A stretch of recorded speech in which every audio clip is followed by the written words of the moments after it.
Hello అండి, welcome to my channel. నా ఛానల్ని ఫస్ట్ టైం చూస్తున్నట్లయితే కింద సబ్స్క్రైబ్ బటన్ని ప్రెస్ చేసి పక్కన ఉన్న బెల్ ఐకాన్ని క్లిక్ చేయండి.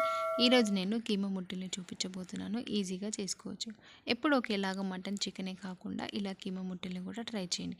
పిల్లలు ముక్కలు తిననప్పుడు ఇలా చేసి పెడితే ఈజీగా తినేస్తారు. ఇక్కడ నేను పావు కిలో కీమాని తీసుకున్నాను. దీన్ని బాగా 4-5 సార్లు బాగా కడగండి. అప్పుడే మనకి నీసు వాసన అనేది పోతుంది.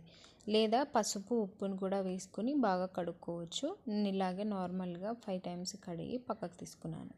ఇప్పుడు మిక్సీ జార్ తీసుకొని దీంట్లోకి కడిగిన కీమాని వేసి ఇప్పుడు 5 వెల్లుల్లి చిన్న మల్ల ముక్క వేసుకోవాలి. ఆ తర్వాత ఆనియన్, 2 కట్ చేసుకున్న పచ్చిమిర్చి, కొద్దిగా అంత పసుపు, తగినంత కారం, తగినంత ఉప్పు వేసేసుకోవాలి.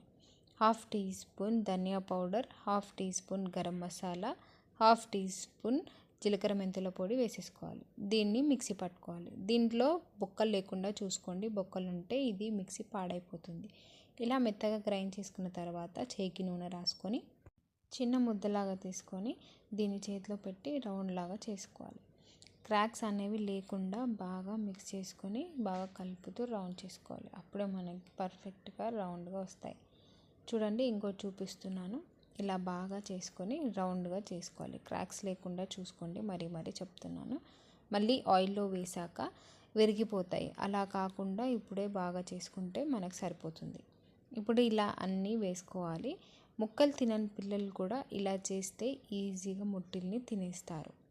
ఇలా అన్నీ చేసుకోవడం అయిపోయాక వీటిని పక్కకు పెట్టుకోవాలి. పాన్ తీసుకొని కొద్దిగా అంత ఆయిల్ని వేసి ఆయిల్ బాగా హీట్ అయ్యాక దీంట్లోకి మనం చేసి పెట్టుకున్న ముట్టల్ని తీసుకొని ఒక్కొక్కటిగా వేసుకోవాలి. ముట్టీలు ఆయిల్లో మెల్లిగా వేయాలి. మీరు ఫాస్ట్గా వేసేస్తే ఆయిల్లో వేయగానే చితికిపోతాయి. అలా కాకుండా మళ్ళీ ముద్దలాగా తట్టుకొని ఆయిల్లో మెల్లిగా వేయాలి. అప్పుడే మనకి ముట్టీలు పర్ఫెక్ట్గా వస్తాయి. ఇలా అన్నీ వేయడం అయిపోయాక వాటిని అప్పుడే కదపకుండా 3-4 నిమిషాల తర్వాత వీటిని కదుపుకోవాలి. ఇప్పుడు 4 నిమిషాల తర్వాత వీటిని ఒకసారి ఇలా తట్టండి, సరిపోతుంది. స్పూన్తో కలపాల్సిన పని లేదు. ఇలా తట్టి మళ్ళీ స్టవ్ పై పెట్టి ఉడకనివ్వాలి. 10 నిమిషాల తర్వాత వీటిపై బురుగు ఇలా ఏర్పడుతుంది. దీన్ని స్పూన్తో తీసేయాలి. ఇలా తీసేస్తేనే మనకి ముట్టెలు పర్ఫెక్ట్గా కుక్ అవుతాయి. ఇలా అంతా బాగా తీసేయాలి. మొత్తం తీసేసాక నాకు 10-15 నిమిషాల టైం పట్టింది ఇవి ఉడకడానికి.